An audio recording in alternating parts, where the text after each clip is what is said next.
है, जिसे यूँ तो चौथा कहा गया है, तुर्य को, उसे विकसित करना पड़ेगा। अगर व्यक्ति पूरी तरह से समझ जाए और अपने चौथे आयाम को विकसित करने के लिए साधना करे, योग जो है ना वो चौथे आयाम को विकसित करने की साधना है।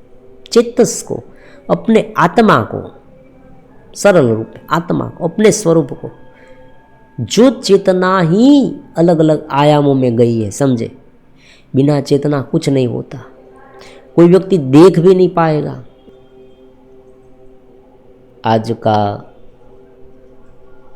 इस चेतस के आयाम की साधना में, स्व को जानने की साधना में, आज हमारा जो सब्जेक्ट है उन महत्वपूर्ण पहलू पर है कि जो साधना में अंतराय बन के खड़ा है। व्यक्ति ऊपर उठना चाहता है, समझे, लेकिन उठ नहीं पाता। ये बात समझने वाली है। ऐसी बात नहीं है कि ज्ञान समझ में नहीं आता। ऐसे बहुत सारे लोग हैं, बहुत सारे साधक हैं, बहुत सारे खोजी है, जिज्ञासु है, जो जुड़ते भी हैं, इनमें इंटरेस्ट भी ले रहे हैं, अलग अलग साधना पद्धतियों के बारे में जानने के लिए, या कोई तत्वज्ञान है।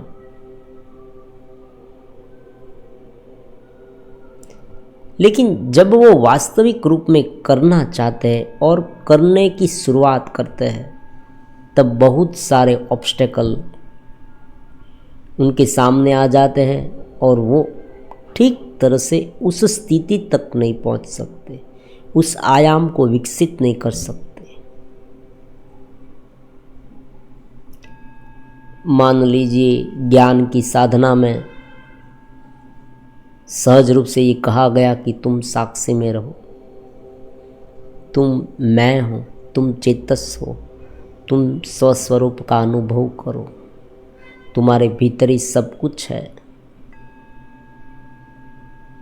जो बाहर का है उसे बाहर रहने दे। भगवान ने कहा ना, बाहर का जो है उसे बाहर रहने दे।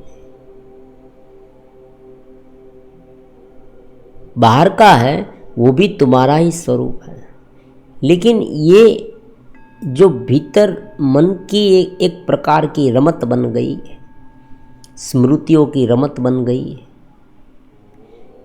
ये एक मेमोरी बन गई है, वृत्तियों की उटपटांग बातें तुम्हें कुछ अलग प्रकार का दिखाती है। तो तुम भीतर रहो। लेकिन जब व्यक्ति भीतर रहने की कोशिश करता है, जब व्यक्ति साधना करने की कोशिश करता है, तब अलग अलग प्रकार के अंतराय उनके बीच आ जाते हैं और या तो साधना रुक जाती है या आगे नहीं बढ़ पाती, और कभी कभी तो दिशा बदल जाती है। तो उसमें से एक महत्वपूर्ण है भोग, अति भोग और रति भोग। इन तीनों को हम बारीकी से समझना चाहते हैं। वास्तव में ये है क्या? तीन प्रकार के अलग अलग आयाम होते, समझे। हम बार बार वीडियो में इनका जिक्र करते रहते हैं, और जो हमारे साधक हमसे जुड़े हुए हैं उसे ये बात समझ लेनी है कि तीन प्रकार के आयाम। सतही बात यह है कि एक आयाम ये प्रकृति का, पृथ्वी तत्व का, मतलब जड़ है, जो हमें दिखाई देने वाला है, जिसे हम स्थूल कहेंगे, फिजिकल कहेंगे। ये एक आयाम है, समझे। ये पूरा का पूरा एक स्तर है, हम उसे स्तर भी कह सकते हैं। फिर उनसे भीतर सूक्ष्म एक स्तर है,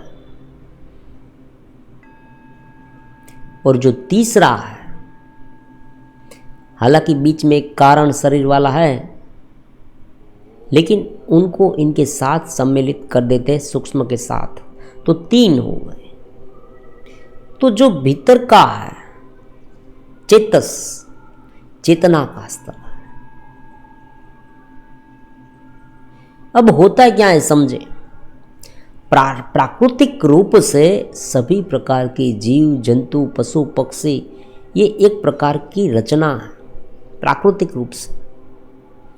जिस तरह से हमने कोई खिलौना बनाया है मान लीजिए, तो खिलौने में अलग अलग प्रकार की रचना होती है। आपने देखा होगा कोई एक ऐसा ड्रम बजाने वाला खिलौना, वो चलता भी है, चलते चलते ड्रम भी बजाता है और बच्चा बहुत खुश हो जाता है उसे देखकर। और आज के ज़माने में तो आप देखते हैं AI के माध्यम से रोबोट बना है, सभी प्रकार की स्मृतियाँ उसमें डाली गई है। वो रो भी सकता है, हंस भी सकता है, बोल भी सकता है, चल भी सकता है, सब कुछ उसमें डाला गया है। हाथों से वो काम करेगा, पैर से चलेगा।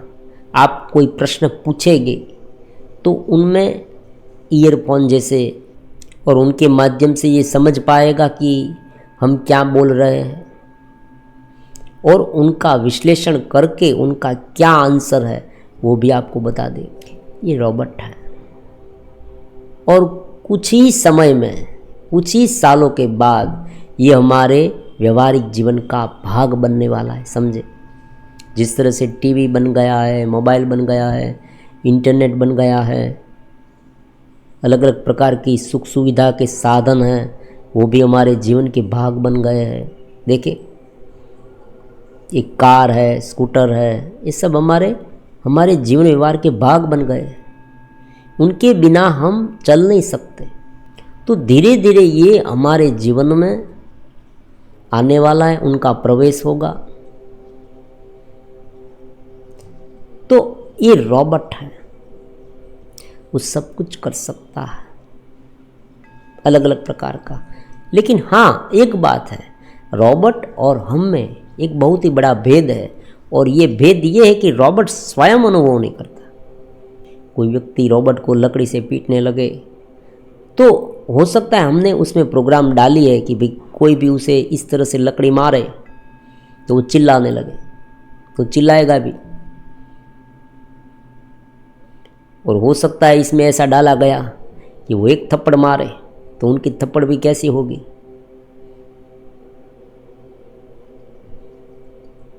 ये भी हो सकता है, सब कुछ उसमें डाला गया है, ये होगा, लेकिन वो स्वयं अनुभव नहीं कर सकता। अब इसी मैकेनिज्म को हमें ये प्राकृतिक रचना में देखना। पशु पक्षी जीव जंतु, उनका आप बारीकी से निरीक्षण करेंगे तो पता चलेगा कि भाई अलग अलग प्रकार के ऑर्गन्स उसे दिए गए हैं। ये एक बिल्कुल मैकेनिकल जैसी रचना है, मैकेनिज्म है, ये एक रचना है। आँख दी गई है, कान दिया गया है, मुंह दिया गया है। उसे भूख लगती है, भूख क्यों लगती है? क्योंकि खाने से ब्लड बनता है। ये सब हमने विज्ञान पढ़ लिया है, इसमें बहुत गहराई में जाने की आवश्यकता नहीं है। सभी प्रकार के अलग अलग ऑर्गनों का कोई ना कोई काम है और उनके हिसाब से इच्छा होती है। हम यहाँ तक पहुँचे, समझे। फिर से ये हमारा शरीर जो है वो क्या है? एक रचना है। कोई गाय है, कोई भैंस है, कोई गधा है, कोई हाथी है, शेर है, देखें, मछली है, सांप है, नेवला है, मनुष्य है, रचना। कुत्ते को देखें, बहुत बारीकी से देखें। कुत्ता भी देख पाता है, सुन पाता है, और कुत्ता तो हमसे ज़्यादा सुन पाता है। उनके कान इधर उधर होते रहेंगे, वो सूंघ सकता है, उनकी घ्राणेंद्रियाँ बहुत तीव्र होती है। बहुत ही सूक्ष्म तरीके से वो सुगंध को या दुर्गंध को, गंध को विश्लेषण कर सकता है। गंध का विश्लेषण वो कर सकता है और ये नाप सकता है कि ये किस व्यक्ति की गंध है, समझे। और पुलिस उनके आधार पर तो चोर को पकड़ लेते। तो ये रचना उनमें तो हमसे भी ज़्यादा इफेक्टिव रूप में डाली गई है। तो कुछ कोई में ये है, कोई में वो है, अलग अलग प्रकार की रचना सभी प्रकार के जीवों में है। ये रचना दोनों तरफ से समझे। प्राकृतिक रूप में जो शरीर बनाया उनके साथ सूक्ष्म शरीर जुड़ा हुआ है। सूक्ष्म आयाम है ये पूरा आयाम है, अधूरा नहीं। मान लीजिए हमारे शरीर में हमारा सूक्ष्म शरीर, दूसरे का सूक्ष्म शरीर, ऐसी बात नहीं, पूरा आयाम है। सूक्ष्म आयाम जिस तरह से स्थूल आयाम है, समझे। हमारा शरीर है, दूसरे व्यक्ति का शरीर है, तीसरे व्यक्ति का शरीर है, ये टेबल है, ये कुर्सी है, ये पूरा जिस तरह से जड़ आयाम है ना, उसी तरह से एक सूक्ष्म आयाम है।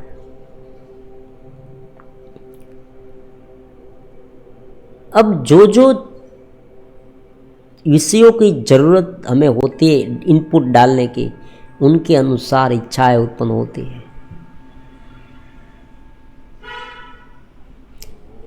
खाना जरूरी है, भूख लगती है।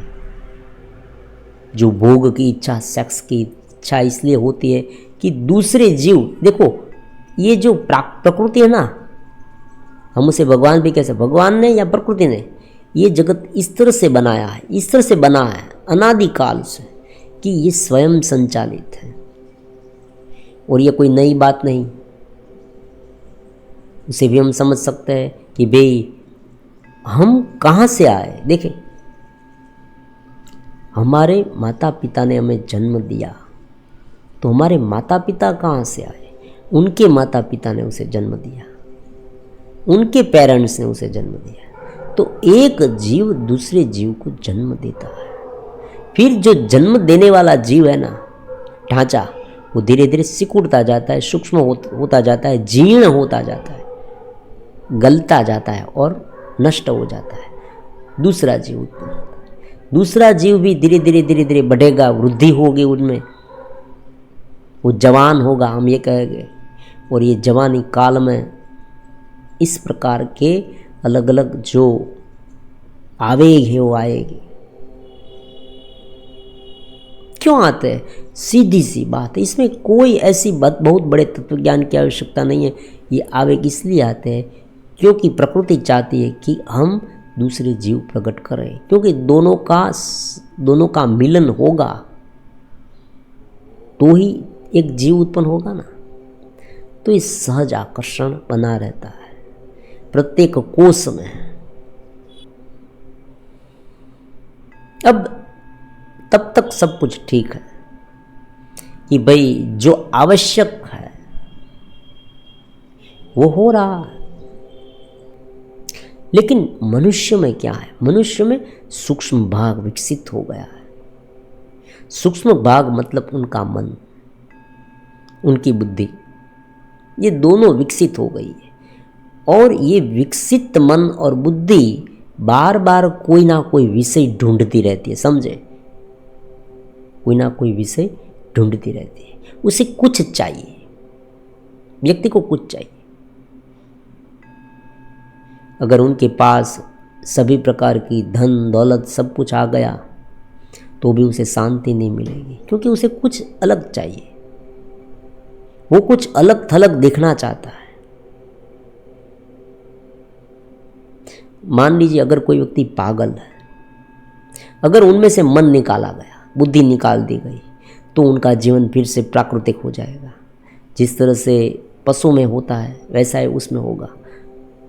पूरी जिंदगी उनकी बीत जाएगी, लेकिन वो वही करेगा जो भीतर से दबाव आता रहेगा। पागल व्यक्ति भी खाना खाता है, ऐसी बात नहीं है पागल खाना नहीं खाता, वो भी खाता है। उनके शरीर में सभी क्रियाएं होती है जो हमारे शरीर में होती है। लेकिन पागल व्यक्ति कोई नवीन काम नहीं करेगा, कोई ठीक से काम नहीं करेगा। तो जब मन जो है, जो बुद्धि है, वो उसे कुछ चाहिए, और उस समय अगर वो ये कोई भी एक विषय में पड़ गया, क्योंकि उनके तद्दन नज़दीक है ये विषय, समझे। और ये विषय क्यों दिए गए? प्राकृतिक रचना से शरीर के लिए ये विषय दिए गए हैं, अलग अलग प्रकार के। दूसरे जीवों को जन्म देने के लिए ये भोग के विषय दिए गए हैं, उनके अनुसार ऑर्गन्स दिए गए हैं, उनके अनुसार सब कुछ शरीर में बदलाव भी आएगा। लेकिन मन है, वो मन कोई एक विषय में नहीं लगना चाहिए, इनके पीछे नहीं पड़ना चाहिए, ये बात महत्वपूर्ण। अगर मन खाने में लग गया, मुझे और खाना, ये खाना, वो खाना, तो उनका कोई अंत नहीं आएगा, उनका शरीर खत्म हो जाएगा, लेकिन भोग की जो इच्छा है वो खत्म नहीं होगी। और मन क्या करता है? जो तद्दन सहज है उसे तुरंत पकड़ लेता है। जो थोड़ा डिफ़िकल्ट है, क्योंकि डिफ़िकल्ट चीज़ वो करने जाएगा तो क्या होगा, उनका जो शरीर है ना वो उन्हें मना करेगा। मान लीजिए कोई व्यक्ति को ये कहा गया कि तुम सुबह जल्दी उठो, इस प्रकार की साधना करो, वो करो, ये करो, उनमें इनसे बहुत ज़्यादा आनंद है, समझे। ये पसंदगी का सब्जेक्ट है। अगर कोई व्यापारी है तो वो यही कहेगा कि ये जो साधना का, ध्यान का, ज्ञान का जो सब्जेक्ट है ना, वही मुझे सिलेक्ट करना है, क्योंकि उनमें मुनाफा बहुत ज़्यादा है और कॉस्ट बहुत कम है, खर्चा बहुत कम है, मुनाफा बहुत ज़्यादा है। जो आनंद मुझे इतना सब कुछ करने के बाद आता है वो भी डिपेंडेंट है। सामने वाला चाहेगा तो होगा ना, सामने वाला मना कर दे तो भोग कैसे होगा? इतना खाना, उतना खाना, और शरीर मना कर दे तो शरीर कहेगा नहीं नहीं नहीं नहीं, बस बस बस बस, अरे मुझे अभी खाना है, अभी मुझे इच्छा है खाने की, अभी एक पिज़्ज़ा खा लूँ और बर्गर खा लूँ। नहीं नहीं नहीं नहीं नहीं, शरीर मना करेगा। कितना खाओगे? शरीर उबने लगेगा, अब तो बाहर निकल जाएगा मुँह से।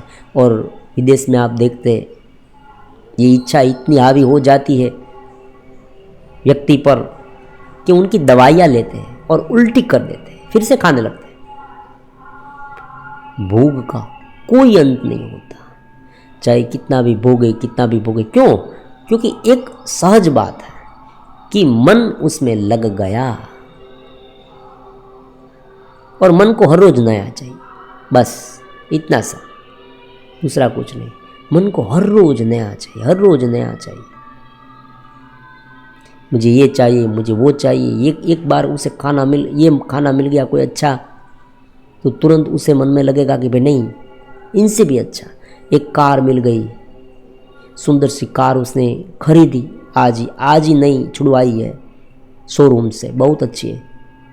थोड़े दिन वो घूमा फिरा, फिर मन भर गया, फिर दूसरा, क्योंकि मन को कुछ चाहिए, इतना सा है, दूसरा कुछ नहीं। इसमें कोई बहुत बड़ा तत्वज्ञान भी नहीं है, मन को कुछ चाहिए। और उनके साथ बुद्धि जुड़ी हुई है।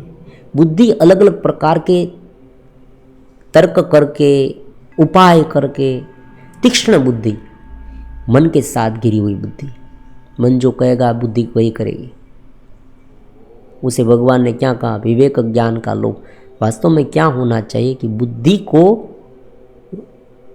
को मन को कंट्रोल में रखना चाहिए। बुद्धि को, अपने मन को कंट्रोल में रखना चाहिए, वो उनकी स्वामी होनी चाहिए। लेकिन यहाँ क्या होता है? उल्टा हो जाता है। मन और अहंकार बुद्धि को पकड़ लेता है। इसलिए ये जो मन है ना, वो अलग अलग प्रकार की इच्छाएं सामने लाएगा कि भी मुझे ये भुगतना है, और बुद्धि उसे पूरा करने में सहायता करेगी। बुद्धि ये कहेगी कि तुम ये करो, इस तरह से तुम आगे बढ़ो तो तुम्हें ये मिल जाएगा। वो घेरे को आदेश देती है शरीर को, शरीर वहाँ चलने लगता है।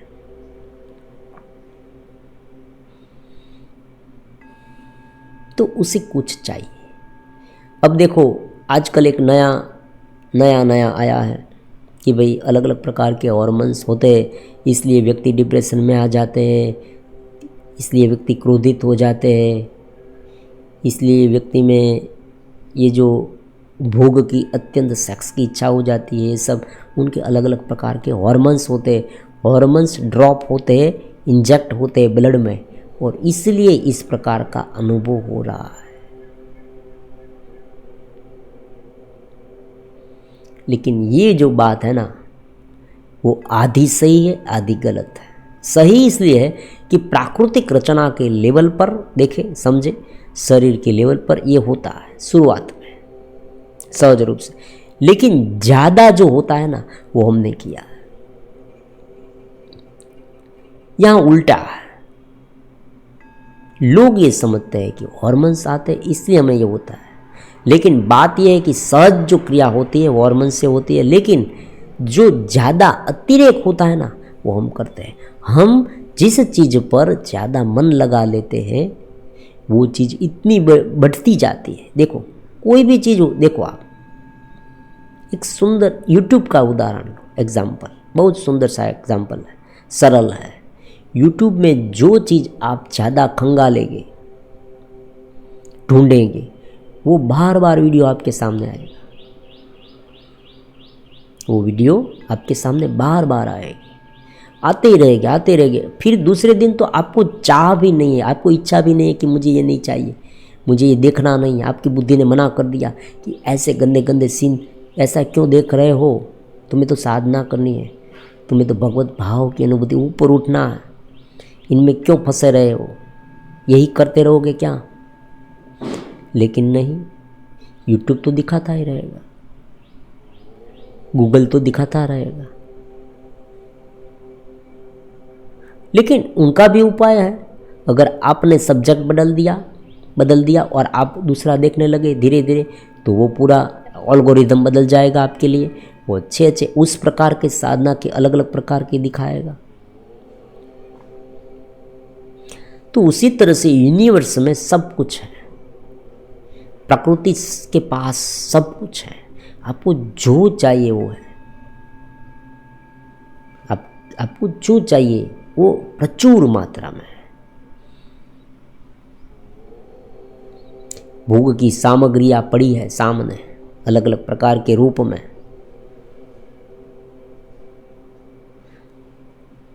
और योग की सामग्रियां भी पड़ी है, समझे। ज्ञान भी प्रकृति का ही भाग हो सकता है, क्योंकि कोई भी शब्द प्रकृति के है। ये जो ग्रंथ है, ये जो वीडियो है, ये जो आप सुन रहे हैं, वो भी प्रकृति के माध्यम से सुन रहे हैं। प्रकृति गलत नहीं है। प्रकृति मतलब रचना। कानों से सुनते तो कान प्रकृति है, आंखों से देखते तो आंख प्रकृति है, मन प्रकृति है, सब कुछ प्रकृति है, और उनमें सब कुछ है। लेकिन जिसे मैं हूं का भाव होता है ना, वो चेतना, जिसे मैं हूं का भाव होता है, मैं हूं, हर एक समय में ये भाव रहता है मैं हूं का, वो जिस विषय में उलझेगा वहाँ जगत उत्पन्न हो जाएगा। बस इतनी सी बात है। मन जा जाएगा वहाँ जगत उत्पन्न होगा। अगर वो खाने में, तो वहाँ जगत उत्पन्न होगा, मतलब वहाँ वो ढूंढता रहेगा, हर रोज़ नई नई किताबें देखेगा कि भाई कौन कौन सी रेसिपी है, कौन कौन सी कैसे बनाई जाती है, कहाँ से खाऊं। वो दूसरे व्यक्ति को पूछेगा भी कि मुझे ये खाना, आप कहाँ जाते हैं संडे को घूमने के लिए और क्या क्या खाते हैं, वो पूछेगा।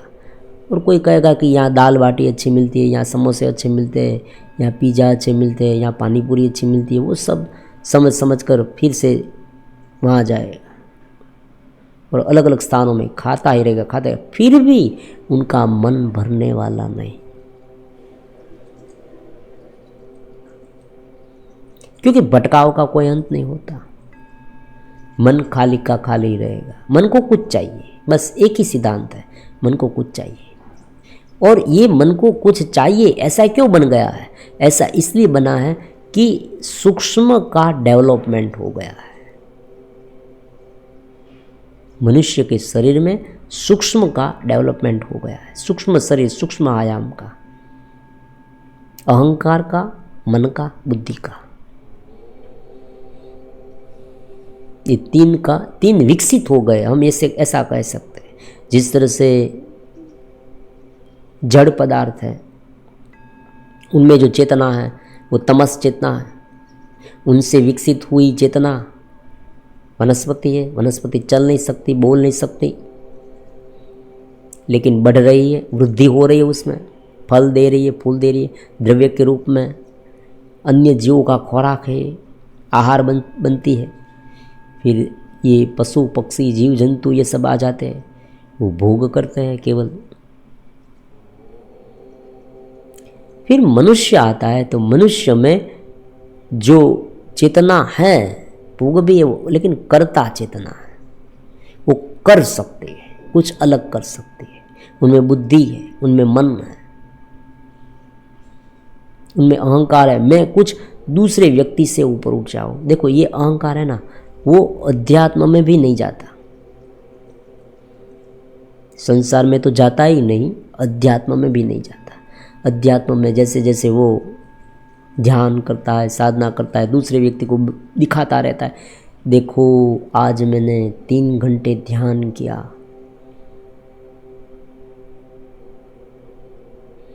उसे अन्य व्यक्तियों पर डोमिनेंट पावर, मैंपन को दिखाने की एक वृत्ति होती है। अहंकार उसे हम कहते हैं वेदांत की भाषा में, तत्वज्ञान की भाषा में। तो ये मन की जो वृत्ति है बार बार नया नया भोग करने की, वो जिसमें लग जाए वहाँ पर अफड़ा तफड़ी मचा देती है, और उनका रिएक्शन जो है ना वो डिप्रेशन है, समझे। अब देखो वो कैसे है, अब व्यक्ति को इच्छा है अलग अलग प्रकार के विषयों की, भोग की, जो भी है। अब देखो ये भोग और विषय इतना नहीं है, केवल द्रव्य भोग इतना नहीं है, कोई शरीर का भोग है, सेक्स आदि इतना नहीं है, उसमें अन्य बहुत सारे भोग आ जाते हैं। मान लीजिए कोई हमें अच्छी बात कहे, कोई हमारा मैं अच्छा हूँ ऐसा कोई कहे अहंकार के लेवल पर। अब देखिए फेसबुक में कितनी लाइक मिली मुझे, व्यक्ति मुझे पहचानते हैं या नहीं, कोई व्यक्ति मुझे किस तरह से देखता है, मैं फेमस हुआ हूँ या नहीं, मैंने ये काम किया है, कोई मेरी प्रशंसा करे, कोई मेरी नोंद ले। तो ये भी एक प्रकार का भोग है मन का। मन का भोग बहुत विशाल होता है। मन कोई ना कोई जगह पर लग जाता है, लगा रहता है। बुद्धि से भी भोग होता है। देखो बौद्धिक कार्य में बहुत सारी पुस्तकें पढ़ डालूं, बहुत बड़ा लेखक बन जाऊं, लेकिन ये जो भोग है ना वो थोड़ा ऊपर का है, थोड़ा व्यक्ति को विकसित करता है। ये बात है। जो निम्न भोग है, जो अगर उनका मन नीचे चला गया, अलग अलग इंद्रियों के विषय में चला गया, और ज़्यादातर मामले में ये होता है क्योंकि ये नज़दीक होते हैं। मन को कुछ चाहिए, मान लीजिए मन को कुछ चाहिए, बच्चा है, एक बच्चे को कुछ चाहिए, तो बच्चा पहले क्या करेगा, आसपास के खिलौने वो पकड़ लेगा। ऊपर रखे हुए खिलौने हैं ना, जो सीढ़ियाँ चढ़ के ऊपर चढ़ना पड़ता है, वहाँ नहीं जाएगा।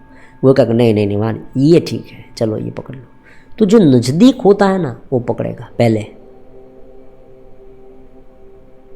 और अगर उसमें से कोई व्यक्ति बहुत ही बुद्धिमान निकला, और जब व्यक्ति की दिशा कब बदलती है, जब बुद्धि जो है वो मन पर हावी हो जाए, तब उनकी दिशा बदल जाती है। क्योंकि बुद्धि सही सोचती है। बुद्धि ये कहती है कि भाई तुम्हें यहाँ नहीं जाना, वहाँ जाना। भले थोड़ा रास्ता कठिन हो, लेकिन वहाँ तुम्हारे लिए बहुत बड़ा विशाल क्षेत्र है।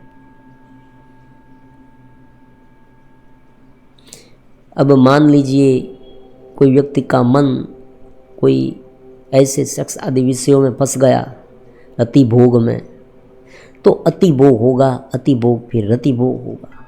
फिर वो देखता रहेगा, अलग अलग प्रकार की साइटें देखता रहेगा, पॉर्न देखता रहेगा, ये सब करता रहेगा। तो धीरे धीरे धीरे धीरे धीरे धीरे वो इतना बढ़ जाएगा कि उनका मन वहाँ फंसा रहेगा और शरीर में उनके अलग अलग प्रकार के जो इफ़ेक्ट हो गए वो तो हो गए ही। उनका माइंड भी इस तरह का हो जाएगा। तो फिर क्या होगा कि उनमें डिप्रेशन है, असंतोष है, वो आएगा, क्योंकि ये कभी तो उनका अंत आएगा ना। भुगते भुगते हमारा शरीर का अंत आ जाता है, या वस्तु खत्म हो जाती है, या सामने वाला उब जाता है, लड़ने लगता है। तो कभी ना कभी तो उनका अंत आने वाला है, और जितना वो भुगतेगा उतना वो फंसेगा। तो ये क्यों हो रहा है? जो सहजता है उनमें कोई तकलीफ नहीं है, जो सहज रूप से जीवन जी रहा है व्यक्ति, उन्हें ना तो दबाने की आवश्यकता है और ना ही उनमें आसक्त होने की आवश्यकता है। लेकिन जब मन उसको अपना विषय मान लेता है और उनमें लग जाता है, बस यही प्रॉब्लम्स है, दूसरा कोई प्रॉब्लम नहीं है। ये होता है, वो होता है, ये सब गलत है। ये देख लिया इसलिए ये हो रहा है, ऐसी भी बात नहीं है। ऐसी बात होती ही नहीं। कोई कुछ कभी देख ले, उनसे कहीं वो उनमें लिप्त हो जाता है, ऐसी बात नहीं होती। जब उनका मन कुछ चीज़ को पकड़ने लगता है, समझे, ये महत्वपूर्ण समझे।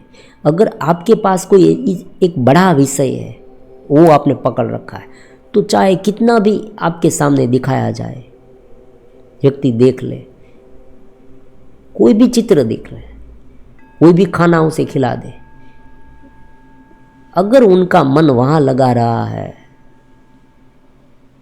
अगर वो शिद्दत से उनसे जुड़ा हुआ है पूरी तरह से, तो यहाँ उनका मन जाएगा नहीं। और मन नहीं जाएगा ना, तब क्या होगा? जहाँ मन नहीं जाता वहाँ घेरा अपने आप स्वयं संचालित रूप से कार्य करता रहेगा। पुराणों में आप देखें, बहुत बड़े बड़े मनीषी जो है, ऋषि मुनि हैं, वो तप करते हैं, तपश्चर्या, उग्र तपश्चर्या, तब उनका मन शून्य हो जाता है, ब्रह्म में लीन हो जाता है। फिर भी ये प्राकृतिक गिरा है ना उनका शरीर, वो चलता है। थोड़ी थोड़ी चेतना से भी हमारा शरीर चल सकता है, ऐसी बात नहीं। अब देखिए, कोई लोग बहुत कम खाना खाते हैं तो भी आसानी से जीवन जी पाते हैं, ऐसी बात नहीं है। केवल कुछ एक ही प्रकार का खाना खाने से भी व्यक्ति आसानी से जीवन जी पाता है, और कोई व्यक्ति अलग अलग प्रकार के व्यंजन खाते ही रहता है, पेट मोटा हो जाता है, बेली पेट, बहुत बड़ा पेट, चल भी नहीं पाता ठीक से, और वो व्यक्ति उनसे बदतर जीवन जीता है, बदतर। और जो कम खाने वाला है, जो सुपाच्य खाने वाला है, वो व्यक्ति उस व्यक्ति से ज़्यादा अच्छी तरीके से जीवन जिएगा। देखो, ये बात तो फायदे की हो गई। अगर कोई व्यक्ति बहुत खाना खाता है तो वो हेल्दी हो गया, तो हम ये करेंगे, तो ये करना चाहिए, लेकिन ऐसा नहीं होता। और आंकड़े कहते हैं, हम नहीं कहते, कि जितने लोग बिना खाने से मरते हैं उनसे कई गुना ज़्यादा खाते खाते मर जाते हैं। उसने ये खाया, उसने वो खाया, ज़्यादा खाया, इसलिए वो मर गए। खाते खाते, भुगतते भुगतते, इतना भुगता, रति भोग में भी अति हो जाता है, व्यक्ति पाशवीय हो जाता है, फिर उनकी क्रिएटिविटी नष्ट हो जाती है, वो चिड़चिड़ा हो जाता है, उन्हें कहीं अच्छा नहीं महसूस होता, वो कोई और इस तरह से व्यवहार करने लगता है। भीतर उनका जो है ना, वो पूरी तरह से डिस्टर्ब हो गया। एक ही कारण है, मन को कुछ चाहिए। अगर आपने मन को कुछ नहीं दिया तो मन स्वाभाविक रूप में वहाँ जाएगा ही, उनका कोई इलाज नहीं। मन स्वाभाविक रूप में कहीं कोई भी दिशा में जाएगा ही, क्योंकि मनुष्य ने अपने इस आयाम को विकसित कर लिया है। हाँ, एक बात है, अगर आप उसे पागल कर दे, उनका मन हटा दे, बुद्धि हटा दे, तो ये प्राकृतिक रूप में जैसा जीवन चल रहा है वैसा चलेगा, कोई दिक्कत नहीं है, वो जीवन जिएगा, कोई प्रॉब्लम नहीं। मूढ़ व्यक्ति है, उसे कुछ पता नहीं रहता और फिर भी वो खाता है, सब कुछ करता है। जो बिस्तर पर पड़ा हुआ है, पैरालाइज्ड हो गया है मन से, मन में कुछ सोच नहीं उत्पन्न हो रही, कोमा में चला गया, फिर भी उनका शरीर चलता है, सालों तक चलता है। ऐसी बात नहीं है कि शरीर बंद हो गया। शरीर को जितना चाहिए उतना प्रकृति अपने आप इंतजाम करती है और उतना उनके हिसाब से उसे मिलता है, और वो चाहती है और उनके हिसाब से वो सब कुछ करती है।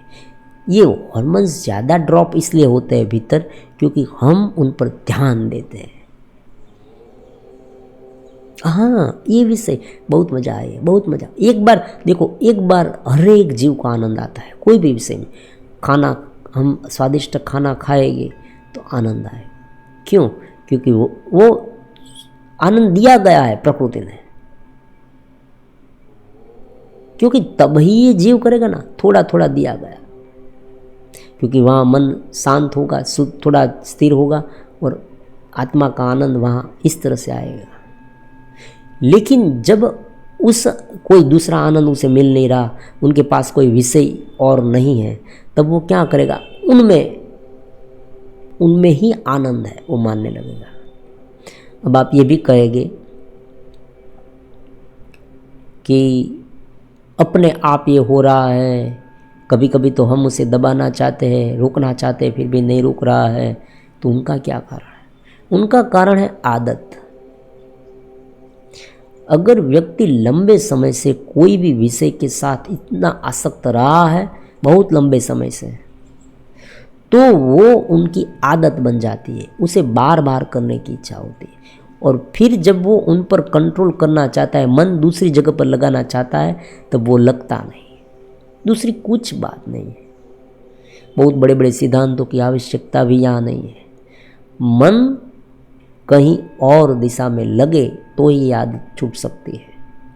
दूसरी बात, मन सूक्ष्म होकर, शून्य होकर चेतना में लीन हो जाए, ये बिल्कुल साधना की बात हो गई। मान लीजिए कोई व्यक्ति जीवन में कुछ साधना के बारे में पता नहीं, फिर भी इस अलग अलग विषयों पर काबू पाना चाहता है, तो उसे क्या करना चाहिए? बुक रीडिंग्स है, एक्सरसाइज है, उनका मन डाइवर्ट कर देना है। कोई अच्छे अच्छे बुक्स है, कोई एक ऐसे एम है, कोई सेवा की प्रवृत्ति है, उनका मन उसे उसमें लगा देना है। मुझे ये ट्रस्ट एनजीओ चलाना है, इतने व्यक्ति यहाँ आएंगे, ये होगा वो होगा, उनकी तैयारियाँ, उनमें कौन कौन से कहाँ से डोनेट होगा, किस तरह से मैं उनका यूज़ करूँगा, वो सब, ये सब अलग अलग प्रकार का वो सोचने लगेगा।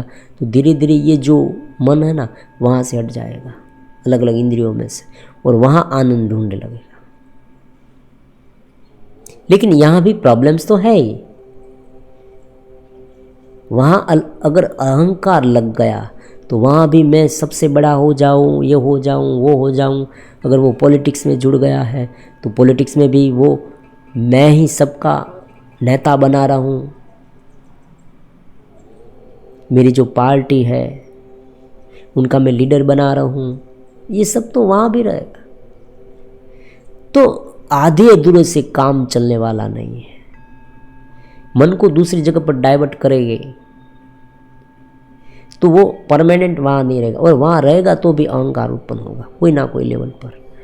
तो तीसरे आयाम जो चेतस है, जिसे यूँ तो चौथा कहा गया है, तुर्य को, उसे विकसित करना पड़ेगा। अगर व्यक्ति पूरी तरह से समझ जाए और अपने चौथे आयाम को विकसित करने के लिए साधना करे, योग जो है ना, वो चौथे आयाम को विकसित करने की साधना है। चेतस को, अपने आत्मा को, सरल रूप में आत्मा को, अपने स्वरूप को, जो चेतना ही अलग अलग आयामों में गई है, समझे, बिना चेतना कुछ नहीं होता। कोई व्यक्ति देख भी नहीं पाएगा, व्यक्ति वहाँ मर जाएगा। मर जाएगा मतलब सुसुप्त हो जाएगा। जैसे ही ये चेतना इस घेरे से छूटी मतलब उनका कांटेक्ट उस तरह से छूट गया, देखो कांटेक्ट छूटना मतलब भी ये नहीं है कि वो छूट कर कहीं अलग हो गई, पूरा घेरा है। घेरे में अलग अलग अलग प्रकार के एक वर्तुल बन गए हैं। ये पूरा पूरा का पूरा समंदर है, उनमें जिस तरह से एक वेव्स उठी है उस तरह से एक अलग अलग वर्तुल है। उस वर्तुल के कारण ये अलग हो रहा है, बाकी उनका जो पूरा अस्तित्व है वो उनके साथ जुड़ा ही है।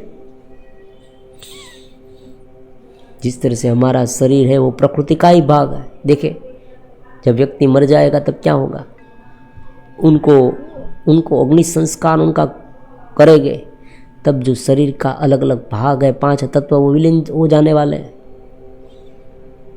उनके 5 तत्व भीतर जो है वो विलीन हो जाने वाले हैं, तो उन्हें अलग नाम और रूप दिया गया, इसलिए वो अलग लगता है। उसी तरह से सूक्ष्म में है, सूक्ष्म विचार पर और मन पर आधारित है, तो मन में जो अलग वासना है, जो विचार है, उनसे ये अलग मन से अलग व्यक्ति से अलग पड़ता है, अलग सूक्ष्म जो आयाम है उनसे अलग पड़ता है। वास्तव में उनका सूक्ष्म भाग है। तो तीसरे चेतन को जागृत किया तो इस विषय से ऊपर उठ सकते, और उस समय भी ये विषय प्राकृतिक रूप में चले, सहज रूप में जितना है। और जब व्यक्ति इस प्रकृति से भी ऊपर उठ जाएगा तो विषय इतने निम्न हो जाएगी, इतने कम हो जाएगी, व्यक्ति बहुत कम जरूरत में भी टिका रहेगा। योग में यही बात होती है। और सामान्य साधक में देखो, जो कोई व्यक्ति साधना करता है ना, उसे अनुभव होगा। आप बहुत कम खाना खाने के बावजूद आप चेतनवंत रह पाएंगे, तंदुरुस्त रह पाएंगे। इनका मतलब ये नहीं है, मतलब कि ये जरूरी नहीं है कि व्यक्ति को बहुत खाना चाहिए जीने के लिए, बहुत चीज वस्तुएं चाहिए जीने के लिए। उनके पास कम होते हुए भी वो परिपूर्णता से आनंदित रह सकता है। अगर कोई व्यक्ति बहुत प्रकृति को विनाश कर दे, प्रकृति का बहुत सारे लोगों को पीड़ित करे और फिर आनंद से बैठे, और कोई व्यक्ति पहले से ही आनंदित ही है, तो उनमें क्या डिफरेंस है? उसने तो इतना नुकसान कर दिया ना। आनंद तो उसमें ज़्यादा होता है साधना में, ध्यान में, और प्रकृति के हिसाब से तो काम चलता रहेगा। लेकिन यहाँ गड़बड़ी क्या हो जाती है समझे, व्यक्ति या तो उन्हें पूर्ण रूप से छोड़ने के लिए कहता है, या व्यक्ति उनमें पूर्ण रूप से आसक्त हो जाता है। यह गड़बड़ी।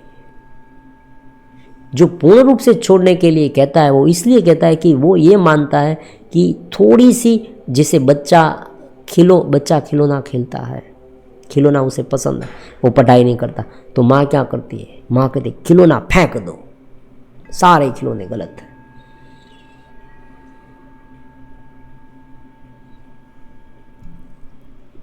अब बच्चा विवश हो जाता है, और यहाँ खिलौना तो उनकी आवश्यक जरूरत नहीं है, लेकिन यहाँ तो खाना है, जो अलग अलग प्रकार के वस्त्र है, ये सब है, वो सब है, वो उनके साथ इतने जुड़ गए लंबे समय से,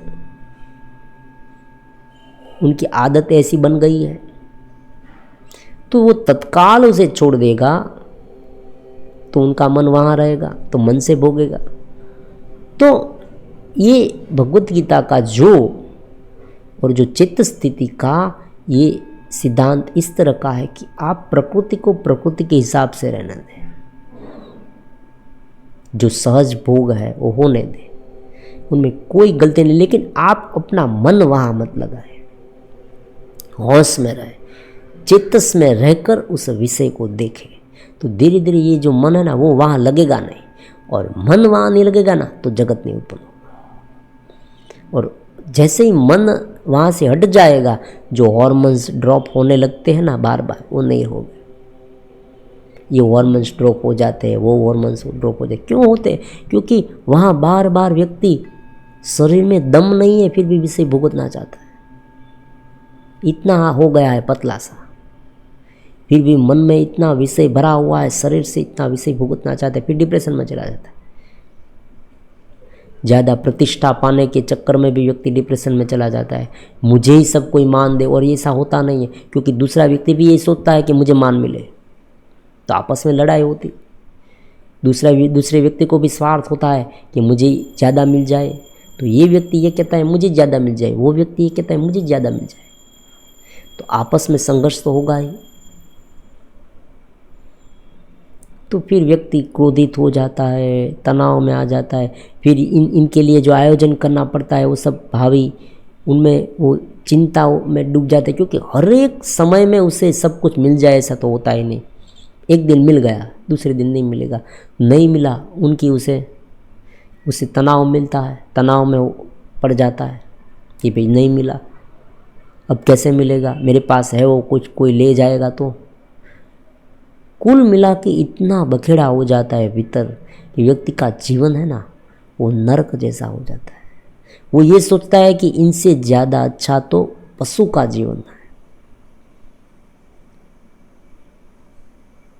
ये मन और बुद्धि के विकास के साथ हमने चेतस के इस आयाम को विकसित नहीं किया।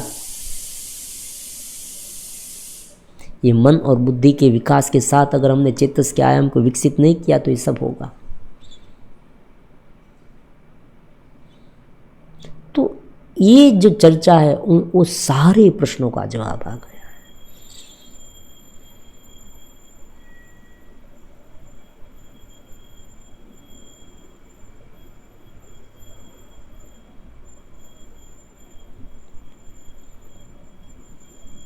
इस तरह से दो, ऐसा नहीं चलेगा।